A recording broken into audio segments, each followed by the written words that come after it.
Good morning, everybody. Good morning, Beth. How are you doing today?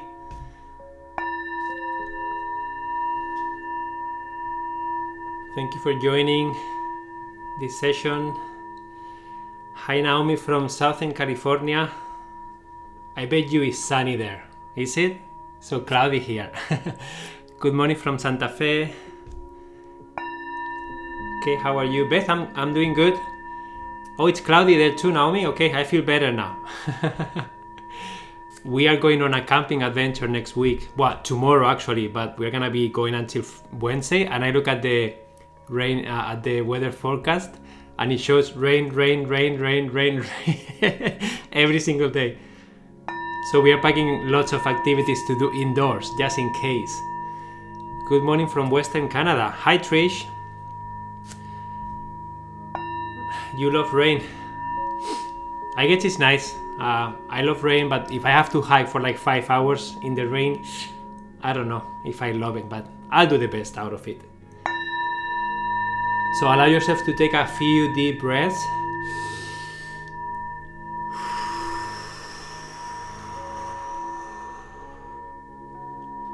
Just set the intention for this session. Just remind yourself why you came this morning, and feel free to share it in the chat. Why did you come this morning to this session? What would you like to get out of this session? And then together we're gonna make it happen, okay? We're going to make it happen. So why did you join this morning, guys?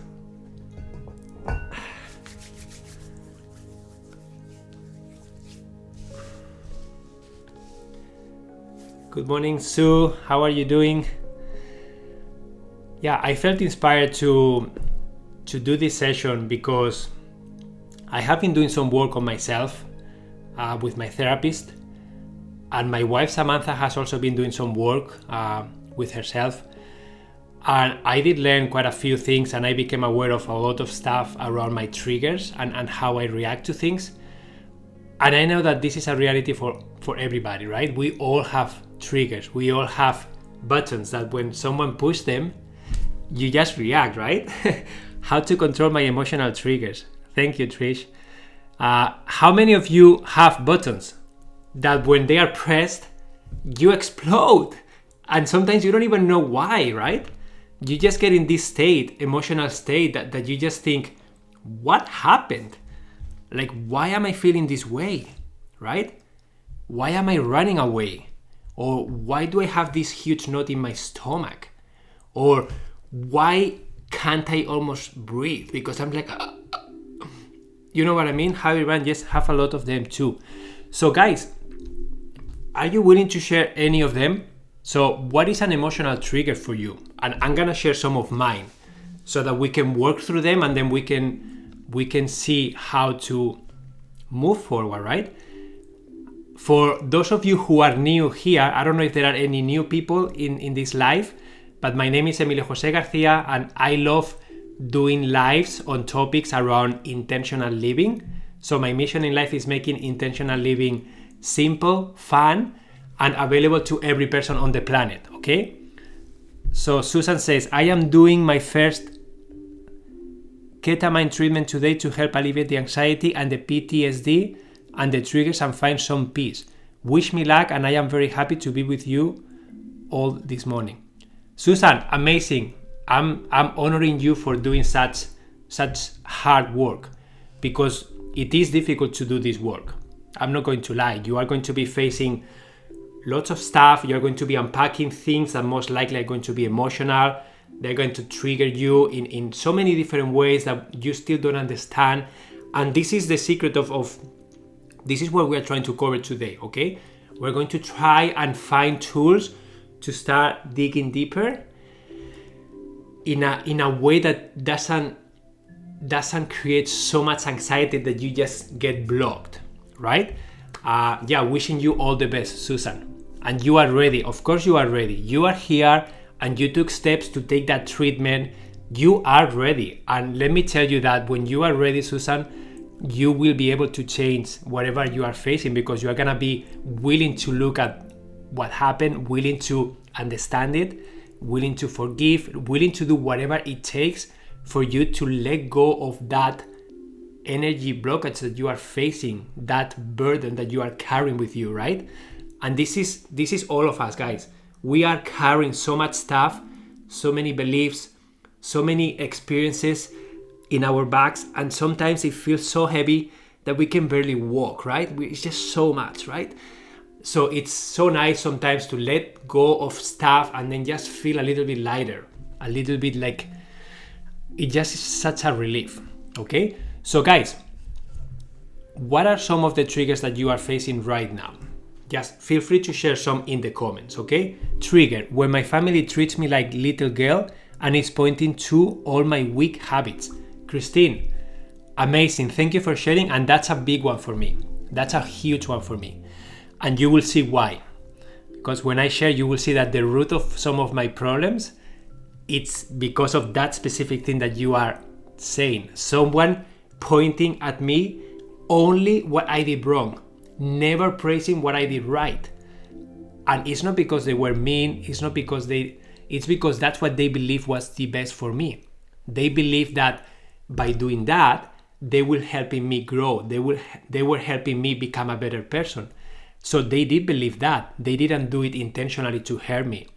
But when someone does that to you all the time, your confidence is not high. You are afraid of doing stuff because someone is gonna always point what you did wrong, and they're gonna never praise you for everything that you did right.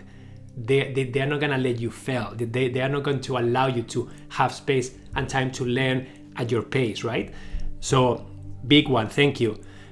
Good morning, Susan. I hope your burden is lifted. Good luck.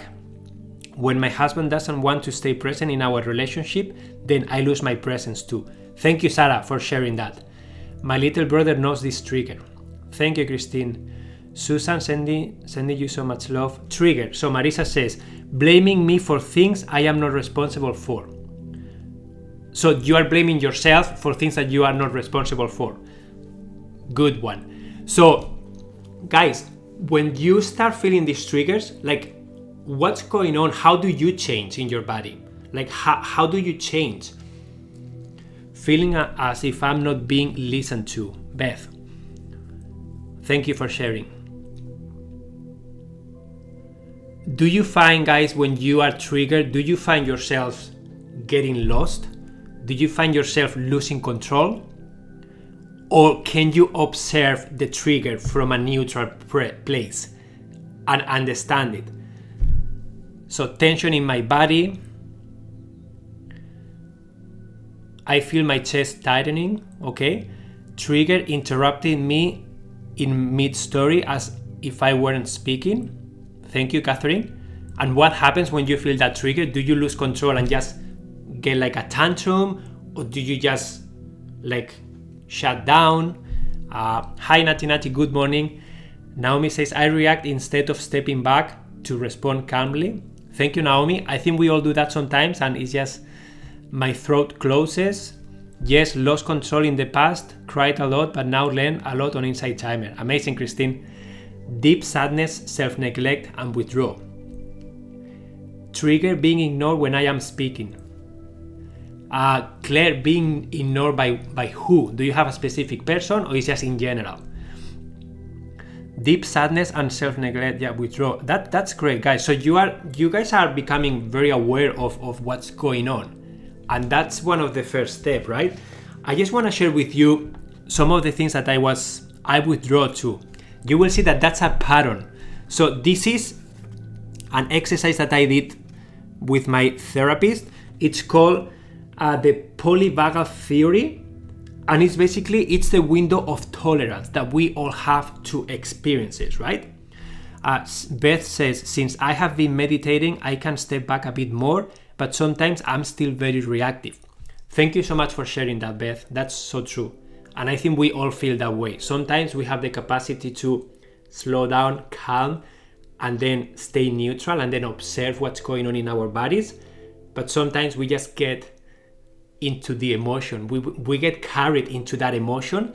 We lose control, and that emotion just takes over, right? And then we just react. We say things that we don't mean. We just explode. we may have a tantrum, we would just leave and shut the door really. We may be passive aggressive. That's something that I do a lot. I don't speak up for myself, and then when I'm frustrated, I am passive aggressive. And the other person, especially my wife, she senses that. She knows what I'm doing, and she gets even more upset with me because I cannot voice my request. What theory, please spell? Thank you. Yeah, Angie, I'm gonna go to it. Some of it's tighten and shut down or reactive when not centered. When centered, I calmly state that I was speaking. Amazing, Catherine. So this theory, it's called polyvagal. It's Polyvagal. Okay? Don't worry, I will share this in the circle if you cannot see it, but that's how you pronounce that, right? So this theory, it was really good because states what your window of tolerance is. Okay? When you are in the window of tolerance, I will call it your comfort zone, your certainty, your familiarity. When you are in there, thank you so much for writing that down, guys. So you are feeling focused, you are feeling logic, you are feeling passion, you are feeling you can resolve problems, you are feeling curious, you communicate, you connect, you feel safe. Okay? So and this is you have self-time, you have space with others, so you feel in a good state of mind. You are self-control, okay? So you feel like love, you can feel joy, you can feel peace, you can feel patience, you can be patient, and then you can be gentle and kind, okay? That's your optimal energy state, right? That's your window of tolerance. When you are in that state, you are thriving, you are feeling safe, you don't have to worry about things, right? What happens when someone pushes a button and then you are triggered, or something happens that triggers you? So there are two options here, okay? From this window of tolerance, you can go up or you can go down. So when you go up, they call it hyperarousal. Okay? Hyperarousal. And that means that you go into the state of fight or flight. So you will yell, you will become defensive, you will become pacing, like you will breathe really, and then you will run away. You just will be uncomfortable, right? So you will experience panic, fear, rage. You just enter the survival mode, and you just don't care anymore. You just don't care. You just explode, right? So let me read here. So someone says, learn something from Ruben Lowe here on Inside Timer about this. He has a life this moment or just below. Very interesting. Okay, you guys can check that. Emilio used one of your two techniques from the intentional dialogue to just sit and listen to the other person's beats with me without me reacting. Yeah, the intentional dialogue is so important, and it goes hand in hand with this exercise, okay? So the first one is that you just go to that state, okay? So that's how we react sometimes. We just explode and we are very verbal, yelling. The other state is what you guys mentioned. You just withdraw. You just say, I give up. I'm out of here. And then that's when you freeze, okay? You just freeze. And then you just shut down. So you feel exhausted. You are slow. You are tired. You are enduring. You are disassociated. Okay? No feelings, you are numb, no connection whatsoever, lack of energy. Okay? So the other state is way too much energy, right? So the other state is like you just have so much energy. You are ready to fight, you are ready to yell, you are ready to express because you don't care. You just keep wah. The other state is just you just shut down. You just don't do anything. Okay? So how do you guys normally react to your triggers? Would you say that you go up to the yelling state, or would you say that you shut down completely and you just feel numb and you just disconnect and you just give up? Good morning, Carlos and Catherine. Susan, you've got this and we are rooting for you. Escalate. So Amy says, so you escalate. So you go to the yelling, to the too much energy. Sue says, I can go both ways. Absolutely, you can. Good to see you here, and Carlos.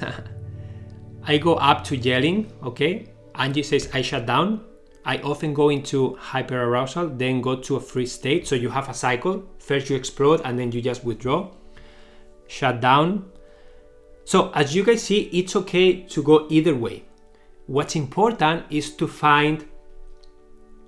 be aware of it. And this is not something that's gonna happen right away, because when you start noticing things, it's gonna take a while for you to understand them. They're gonna still trigger you, but you are going to start watching those things, right? You're going to start identifying, okay, I went out of my window of tolerance when that specific thing happened. Maybe someone said something to you, maybe an experience happened, maybe someone cut you off, maybe whatever. Someone or something pushed a button in you and you left your window of tolerance.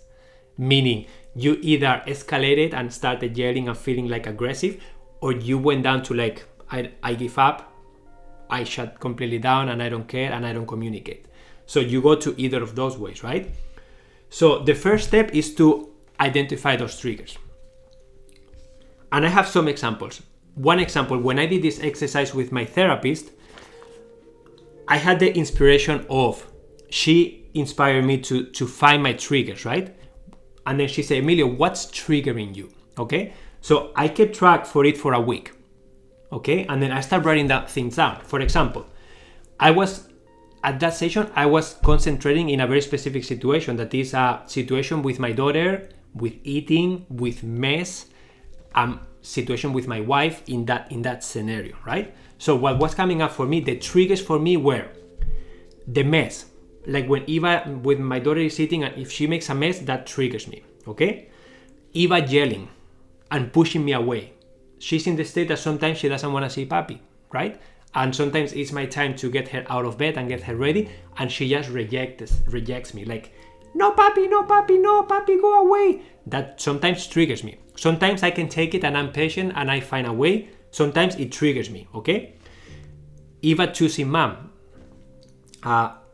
Not respecting Sam's time alone. Sometimes that triggers me, right? Feeling like a failure. Sometimes I just feel like a failure because I don't know how to do something, and then that triggers me. Lack of patience and energy. Sometimes I feel that when I'm being triggered, right? Samantha, my wife, and I having different standards on how to keep the kitchen clean. Sometimes that when that happens over and over and over, it triggers me because I feel that I don't feel cared, I don't feel heard, and it feels like she doesn't care about how I feel, right? That is not true, but that's how I feel, and that triggers me. So Trish says, I'm learning not to not say anything while they are talking. Then I say, yes, that makes sense. That was very neutralizing for me and the other person.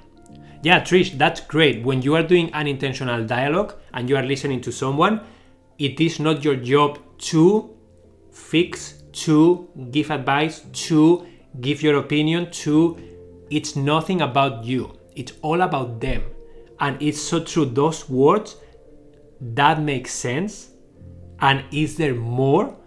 So inviting them to keep going with whatever they are feeling, that's so important, because whatever the other person is feeling, it is true for them right now, okay? It is true for them right now. And if they are voicing that to you, you don't have to do anything with it. You have to just listen.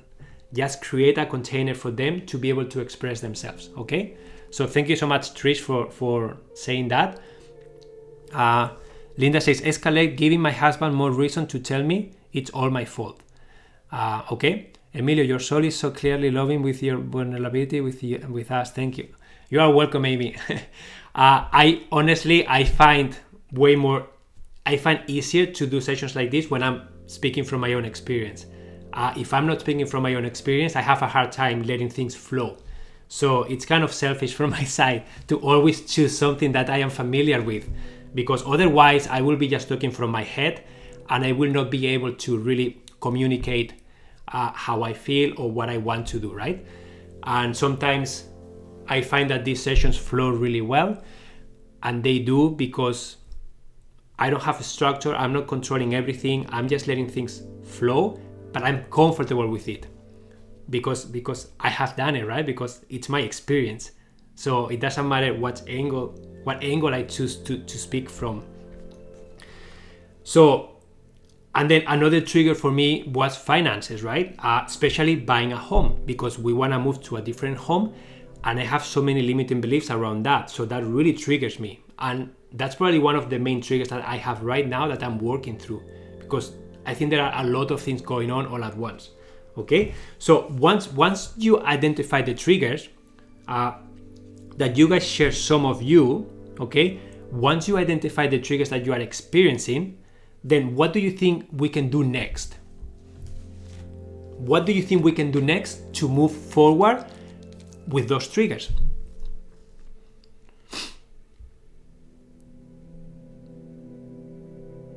Catherine, thank you so much, Catherine, for setting the alarm to attend this as much as you can. I'm really honored.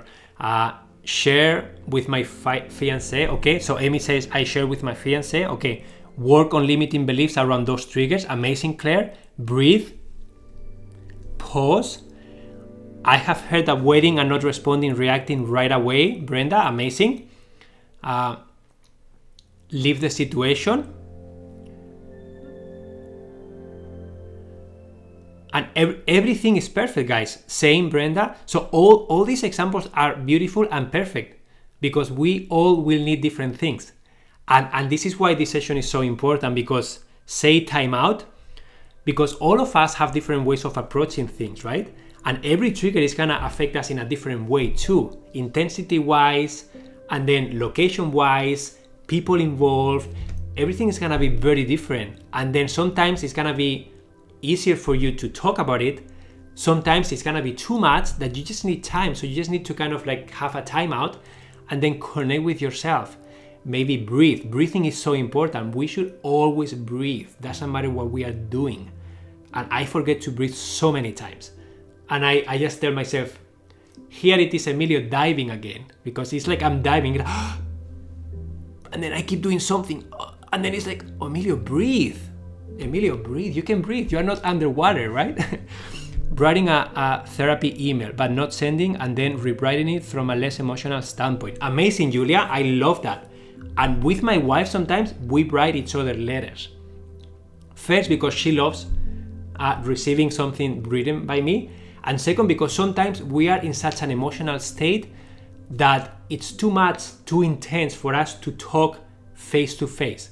We are too triggered. So a great in-between step for you to lower yourself, to just lower the charge that you have, is to just write something to that person. Sometimes you can give it to that person. Sometimes you don't even have to, because as Julia said, it's just for yourself, okay? And this is important when you are trying to forgive someone. You can write a forgiveness letter to someone, but you don't have to even send it, okay? So before we keep going, I want to show you something that I think it's important for you to be aware of, okay? This is the emotional vibration scale. So what is this? This is a list of all the emotions that we can experience. So the main ones, okay? So let me read. Charlotte says, I am at the point where I am recognizing my triggers and reminding myself that in the present time, I am safe.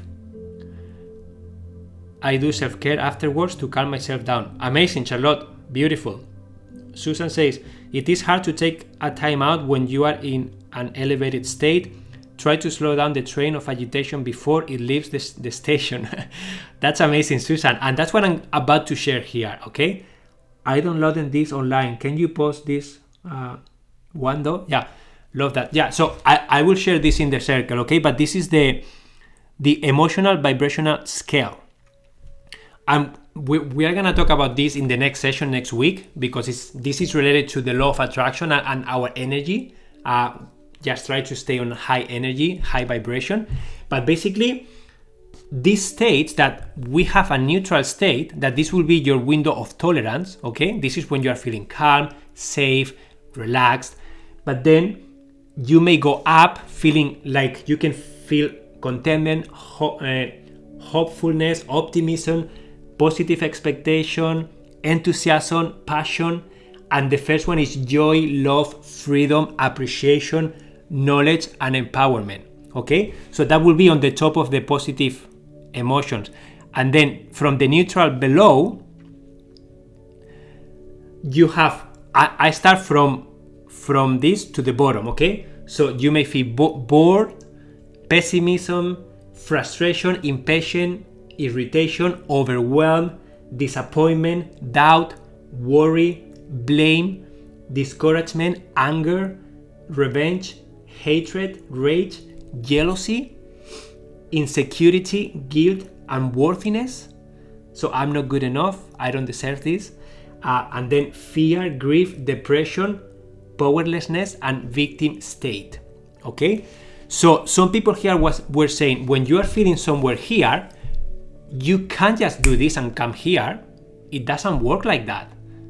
We don't have the capacity to do that. Okay, Joanna says, I try not to storm out, say that I understand, and then I'll cool myself down.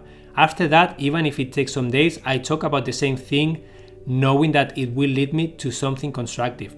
Amazing, Joanna. So you are taking some time out to think about it, to reflect, to assimilate, and you most likely may feel in somewhere here, and then that time out, that mindfulness, that meditation, that walk in nature, whatever you do to calm yourself down, it's going to start taking you up step by step to your window of tolerance, right? And hopefully you will start doing more self-care, and then it will take you up and up and up until you are on a really good state. But the thing is, the truth is that we are gonna be cycling through this throughout the day. And the lower we go, the more time, the more energy we need to come back up, okay? And that's why I invite you to be gentle with yourself, guys. Sometimes if you are feeling in a very charged emotional state, when I say charged, I mean that you are charged. You have a lot of emotions are going on inside of you that are controlling you. They are starting to take you out of your window of tolerance. They are taking you out of your window of comfort. And then when that starts happening, you may feel anxiety, you may feel overwhelmed, you may feel rage.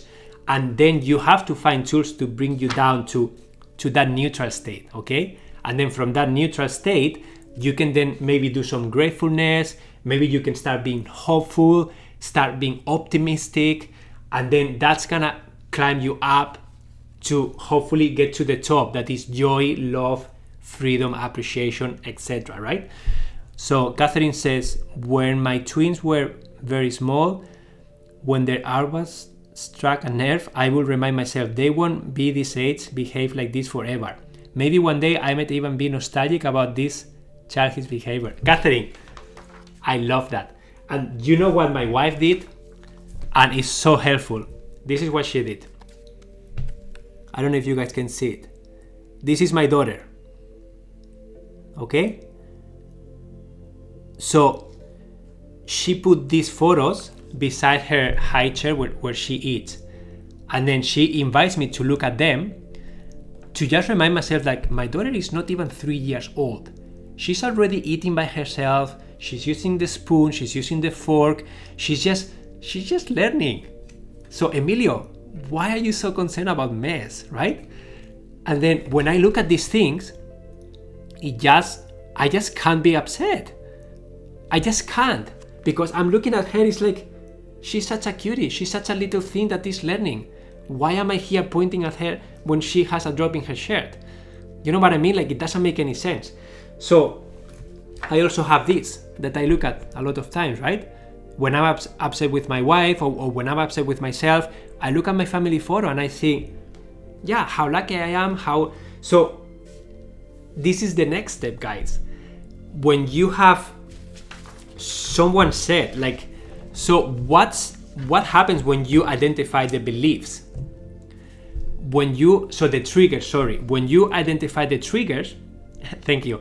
My family is beautiful. Yeah, all families are beautiful, guys, and all kids that are tiny, they are so cute. I just love how cute they are. I do the same. It helps a lot to look at pictures. Yeah, wow, Emilio, gratitude conquers the negative reactions. Exactly. Emilio, you should put some food on your own face and enjoy the party. Actually, you should. Totally should.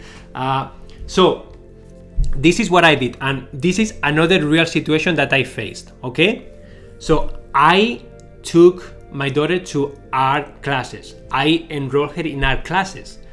And then that was my initiative, right? So I read the description of the class and it said, Montessori activities that promote like independence, promote creativity, promote all these great things, right? And I'm in. I want to take Eva there because she's gonna love it. She can be independent, she can do her own thing. I can just watch someone else interacting with her in a different setting. So I signed her up, right? So I went to the class and then they say she's gonna have her own apron and then blah, blah, blah. So I took her to class and guys, I had one of the worst mornings of my life. I thought I was gonna have a panic attack in there. And I honestly didn't know what was going on. But what happened is that we went to the class and then there were 4 kids. Everybody was in a different corner, okay? And then there was no interaction with each other whatsoever. There was one teacher only. She was directing what to do, but she was not doing it with them. They were not doing Montessori activities. They were just painting a canvas. So my daughter, 2 years old, was supposed to paint a fox in a canvas following very specific instructions. So what happened? I was triggered. Why? Because when she was sharing the instructions, my daughter started rebel. Okay, she started to say, I don't want to do this. I don't want to mix blue with green. I don't want to use this specific paintbrush to do the line. I don't want to whatever. So she started like confronting me, and that triggered me. That was trigger 1. It's like, wow, like Eva is getting messy, paint all over the place. They didn't give us an apron because they say because of COVID. And then so the mess was there, and then the class description wasn't true. It wasn't true at all. So I asked her like, excuse me, are we gonna do Montessori activities? She say, yeah, this is a Montessori activity. And it's like, no, this is not a Montessori activity. And the pictures that you have shows very different activities, and it doesn't say anything about painting a canvas. So, and then she was saying, no, it's a Montessori activity and this is what we are doing. She never heard me. She never like expressed, oh, maybe you are right, nothing. So that was trigger number 2. I had to voice myself, and I have trouble doing that, okay? And then I'm gonna share why. Then I have to help Eva do everything, and she's just rebelling against me. She's crying, she's like having a full tantrum in there. And then I'm triggered because it's like, wow, I'm such a bad dad. I have no idea how to control this situation. The instructor doesn't involve herself at all. So it was my worst nightmare. So that day I was here. Like if you look, I was here. I was like, smoke was coming out of my head. I came home like feeling like in the emotional state. I was here. Honestly, I was like, what the hell is this?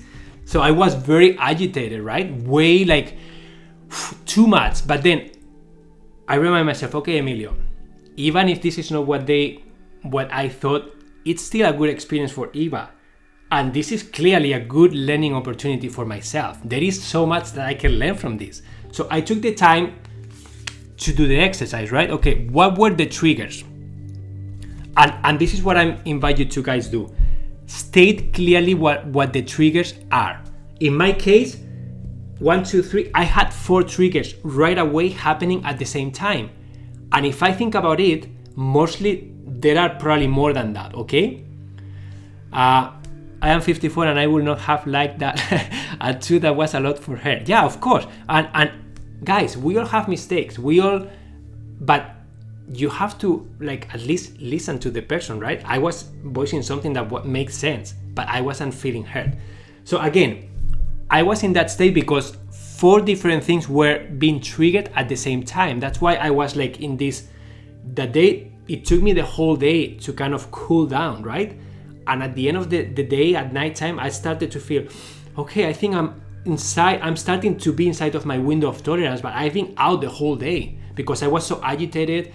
I was trying to understand what was happening. So the triggers were Eva getting messy, the class description wasn't true, I have to help Eva do everything, and she rebels against me and cries and has a tantrum, and then the instructor doesn't acknowledge my consent and keeps saying that she's right. Okay, so those were the triggers. So then you go to what are the beliefs what are the beliefs behind those triggers? Okay? And I think Christine mentioned this, like the next step is to find the beliefs that create the triggers. So, Eva getting messy, what is the belief? You have to stay always clean. Mess is not acceptable. That's my belief, okay? And then, how was that belief created? That will be the next column. Because in my infancy, I remember clearly being sitting at the table with my parents and my dad specifically always saying, guys, put your sleeves up. Guy, get closer to your plate. Guys, don't spill food on the table. Guys, what are you doing? Pay attention, right? So that was my reality. And I was thinking, of course I have that belief. Okay? Trigger number 2. The class description wasn't true. Why is that a trigger? What's the belief behind that? The belief behind that is that the class description is not true. I am feeling frustrated and I have to clearly communicate that. So for me to be able to communicate that, I have to confront the person. I'm going to create a conflict. And of course, I am not good enough to speak up. Someone will always be better than me. I most likely will say something that will be wrong.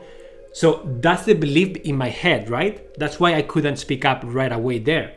And then what created that belief? When I was little, specifically my dad, mostly, he had a lack of praise to me. And he always pointed what I was doing wrong, okay? And then he wasn't doing that because intentionally he wanted to just be an asshole. No, he believed that the best way to show me how to become better was to tell me what I was doing wrong so that I could change that and then become a better person, right? I mean, it makes sense for him, I guess. But in my case, what that did to me was that my confidence was always really low. I was afraid of trying something new because I will fail. I will always do something wrong because you are learning, right? And then I will have someone with the finger at this saying, Emilio, you did that wrong. Emilio, that's not correct. So that's the belief behind this, okay? And that's what created that belief.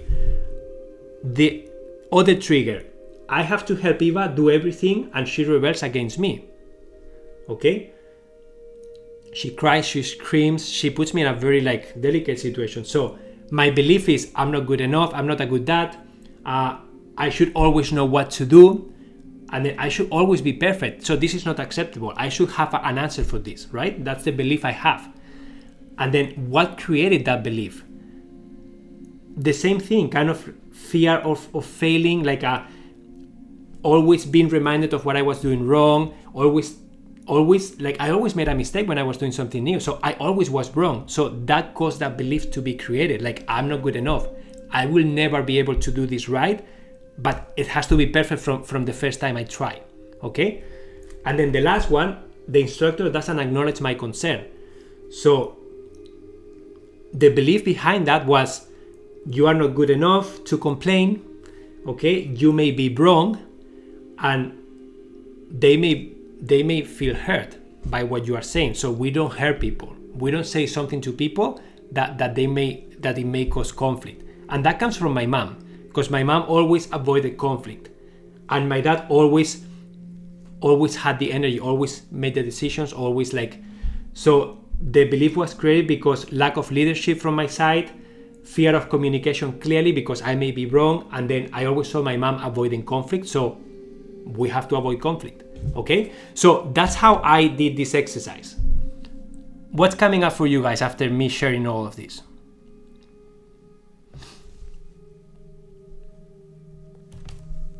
So 1, state clearly what the triggers are, top 3 triggers. 2, what are the beliefs behind each one of these triggers. 3, how was that belief created? And 4, what created that belief?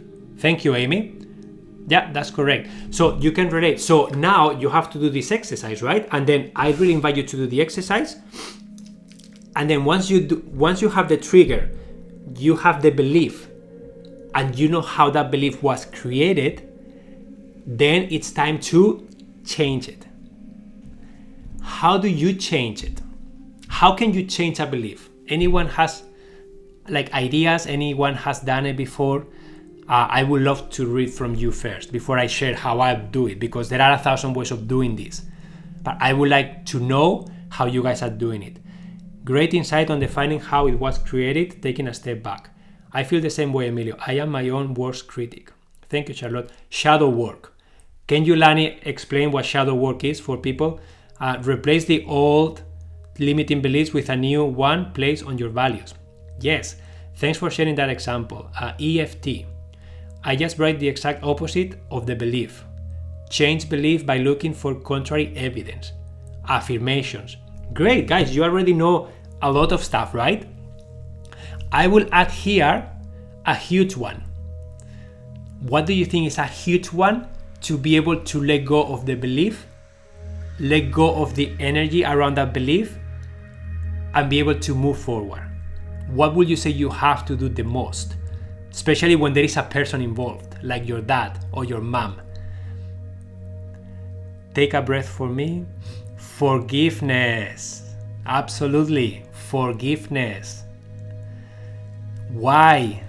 What happens if you don't forgive, guys?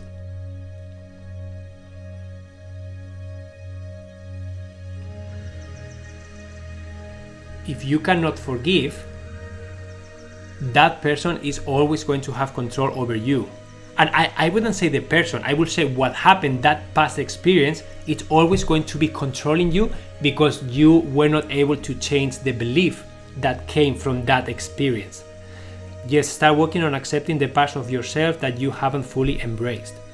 Exactly. So you have to embrace, you have to understand, and then you have to forgive and let go. And forgiving doesn't mean that you are stating that that thing was right or was wrong.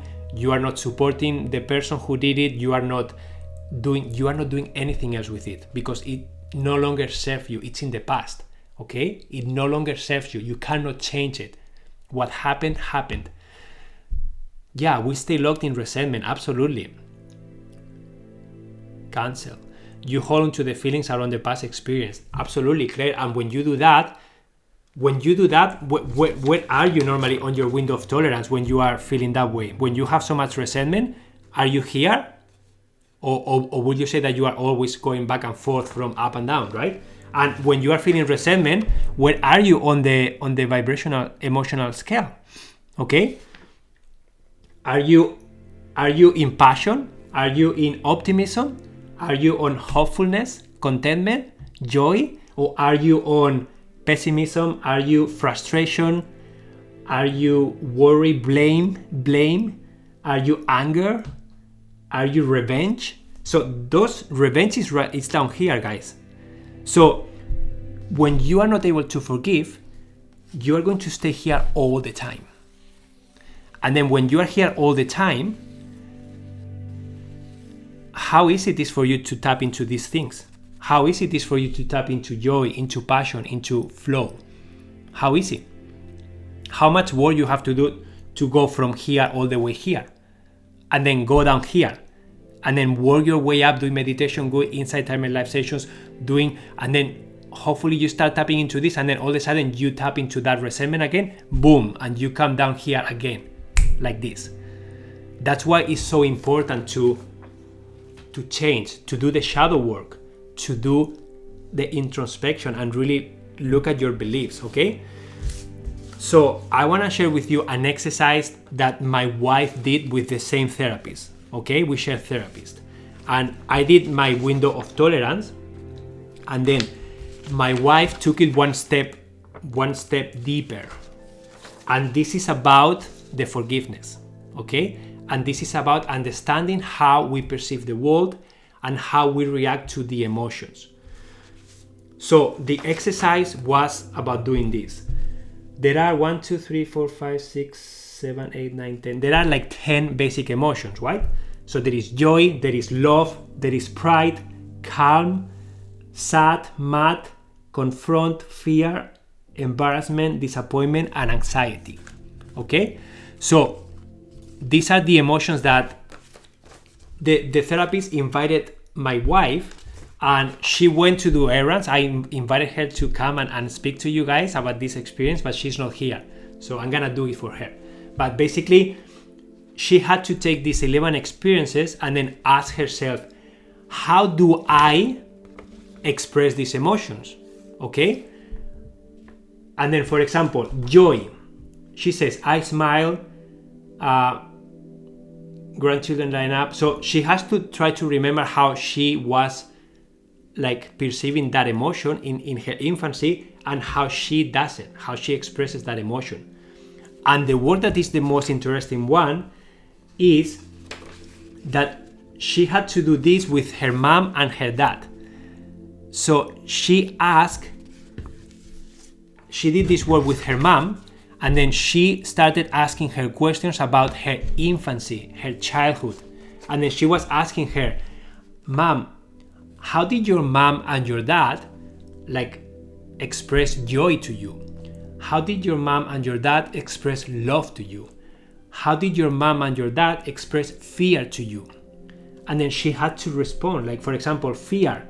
Mom will say, not sure, no projection, bottle up. And then dad, action to get around it, beat it, can't control it. So they start coming up with answers, right? And then when you start understanding why they were raised the way they were and what they learned from their parents, how much more empathy will you have for your parents or for the person that did something to you if you can picture them as a 3-year-old like this. Okay? This is the person that did something to you. You picture them like this, and then you visualize how their life was. You visualize what they were exposed to, and you visualize why they did what they did to you. Once you can tap into that, how much more compassionate can you be? How much more empathetic can you be with that person? So Amy says, shadow work is embracing negative emotions instead of repressing them so they don't come out in unconscious, harmful ways. We embrace the shadow and the light, the full spectrum of what it means to be alive, not just spirituality bypass difficult parts of the human experience. Beautiful. Thank you so much, Amy. This is amazing. And why is this so important? Because we are all going to feel these emotions. They are not bad emotions. They are necessary emotions for us to learn, for us to be able to change. Okay? And we all have childhood traumas. There is also what's called inner child work. Okay? Inner child work is something like this. It's really understanding, really seeing the little child that you have in yourself and understanding the beliefs that you formed when you were little and why you formed there, and then carrying that energetic connection with those beliefs. Because we all learn when we are very little how to interact with the world. We all learn beliefs that will keep us safe at that moment, but those beliefs maybe now they are no longer serving us, but we are still stuck with them. We even choose our partners based on those beliefs, based on those dynamics and interactions that we saw when we were little. And this is interesting. For those of you who are not aware, you may choose your partner based on similarities of the partner with your dad, the partner with your mom, the dynamics that you saw when you were little, because they are familiar to you, because they are gonna keep you in that window of tolerance, in that familiarity, comfort zone. Okay? Great book for shadow work, The Dark Side of the Light Chasers by Debbie Ford. Thank you, Lani. I'm not aware of that book, so I will check it out for sure. Emilio, for me, as an empath, I have to express my anger first. Anger is the first stage of forgiveness. Otherwise, I just spirituality bypass my pain, still get triggered, and end up feeling like, why can't I let this go? What was wrong with me? Yeah, Amy, that's great. And some people, this is true, like all the emotions, they all have an energy attached to that. And that energy, it is somewhere in our bodies, right? And you have to release that energy. You can't just say, I forgive and now I move on. No, that energy is gonna be inside of you. You have to find a way to release it, right? And I have seen some people releasing that energy by screaming really out loud in their car. They go to a mountain where no one can hear them and they just scream as loud as they can. Some people grab a pillow and they just scream into the pillow. Some people beat a pillow, like that's how they release their energy. Some people allow themselves to have a tantrum, and then a tantrum is just you just stand up and then you just start doing like, I don't want this, and then you just go crazy, you go bananas, you let yourself express everything out. And then guys, you move your energy, you really do move that energy outside. Okay, you may also choose a partner because no one modeled it for you. Yeah, amazing. If you can have someone showing you how to do it, that's even better. Expertise, same Amy. Exercise, I resonate with that, Amy. Yeah, so again, we all have different ways of releasing these things. But at the end of the day, so this is the process that I am doing right now, and maybe I change it 2 months from now, but what's working for me, what's helping me right now is identifying the triggers and then identifying the beliefs behind that trigger that are, and I do that by sometimes I get altered and then I come back to calmness by doing some self-care or by doing an activity that takes me away from that experience. Sometimes I meditate and then I try to gain clarity of why I feel that way. Sometimes I speak with my therapist, sometimes I share it with my wife. So there are different ways of doing this, right? But at the end of the day, it's like understanding the belief and then understanding why you form that belief. You have to question that belief. Some people say use affirmations, do the contrary, so rephrase the belief to being something more empowering to you. Amazing work. And then when you feel that there is resentment, when you feel like, for example, with my dad still controlled me until like 2 or 3 years ago. Not in an intentional way, but I always was influenced by him. I always was feeling that energy, and I saw that energy in every male powerful figure in my life. Any boss I had, any man that seems powerful and energetic, I always saw my dad reflected in that person. And what do you think I did when I sensed that? Do you think I was confident?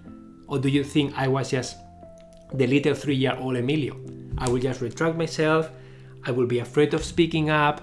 I will be afraid of failure. I will not try new things because I will be wrong.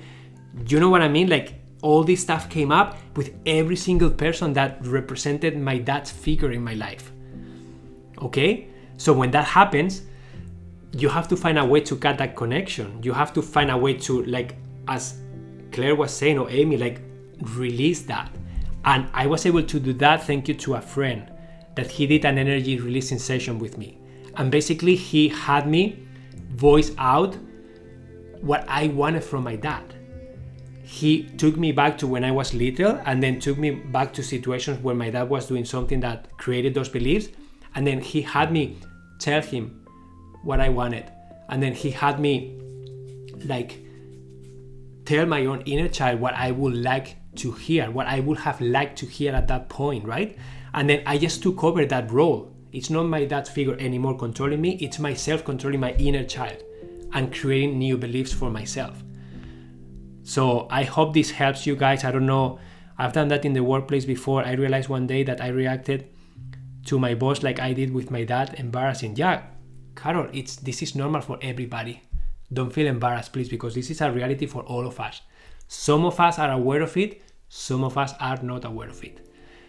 Amy, yes, my fiancé pulled over the car once and said, okay, let's get your mother out of this car.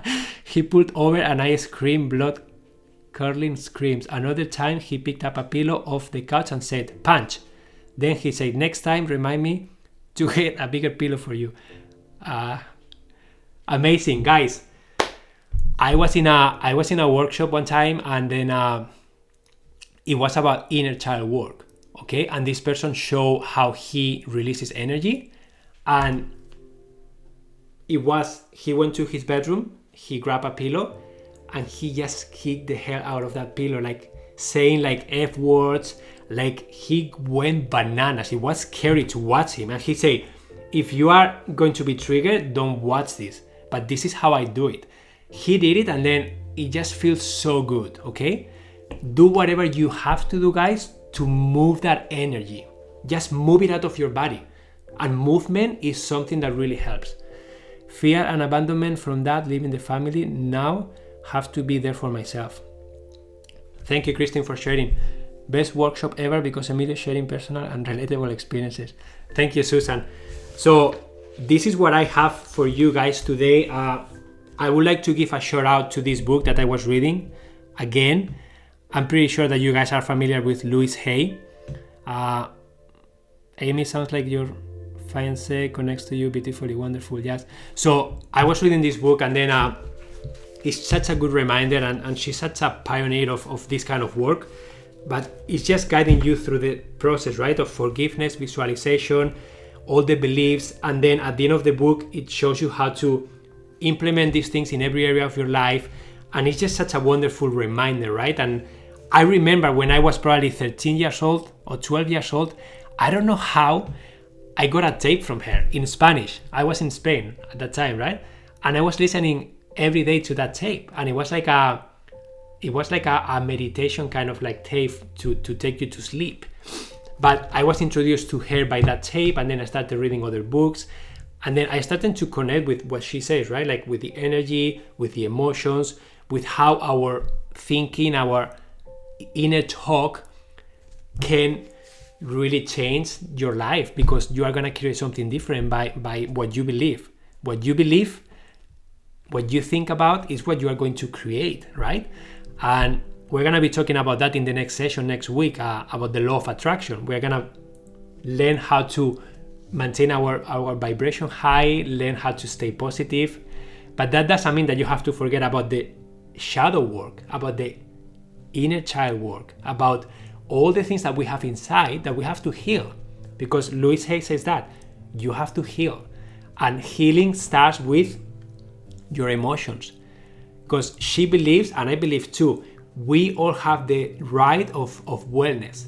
We all have the right of abundance. We all have the right of love. We are born with that right. That's not something that you have to earn.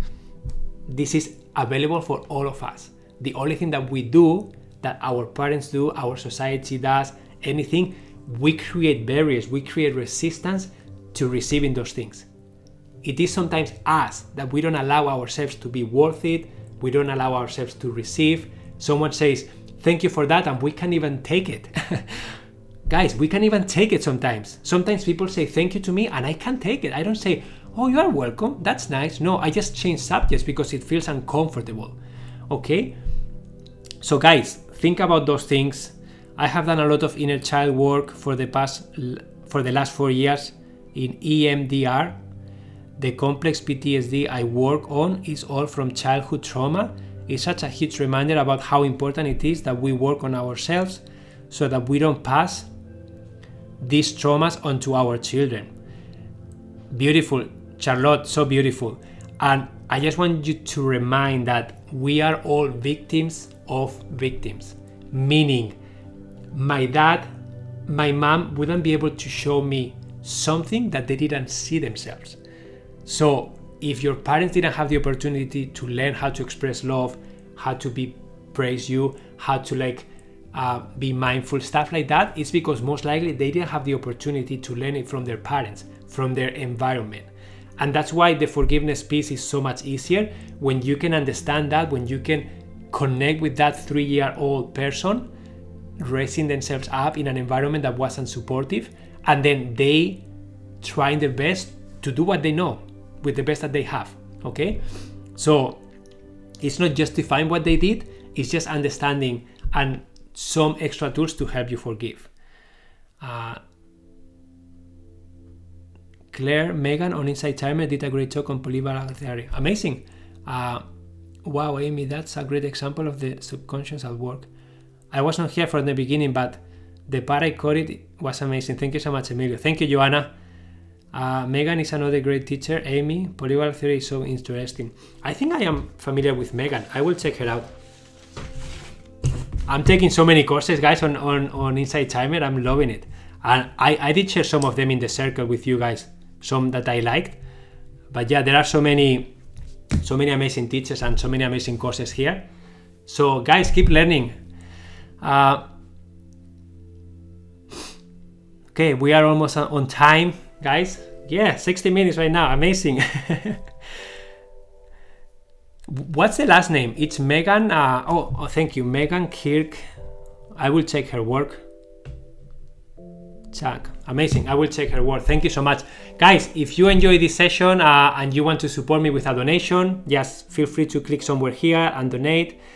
If not, you can also support me by following me, by taking some of my courses that I have here on Inside Timer, and just participating in the course classroom.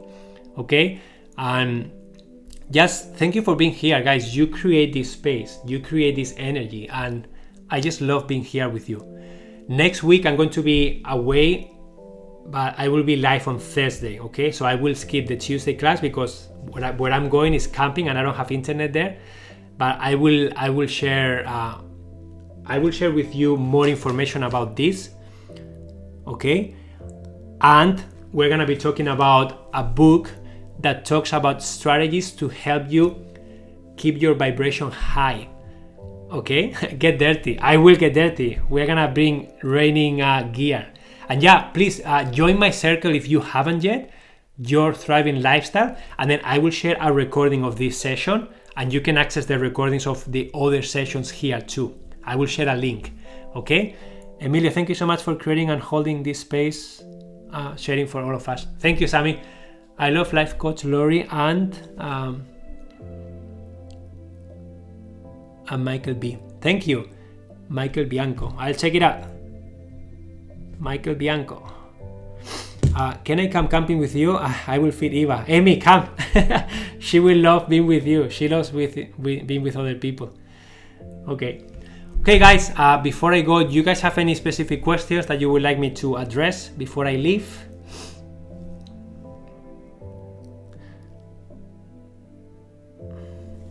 I have to say I love this session. I love how much, guys, you shared. I love how aware you guys are of your own work. When is the scale workshop? I'm gonna do it on Thursday. Okay, Thursday next week at 10 a.m. and the session is already created. Thank you, Emilio, and everyone here. I feel much more positive about going into this treatment today. Thank you, Susan. Wishing you all the best and sending you great vibes for that session. Okay, remember that you have the power to change, and it's great that you are getting help. So good luck, and you're gonna do great.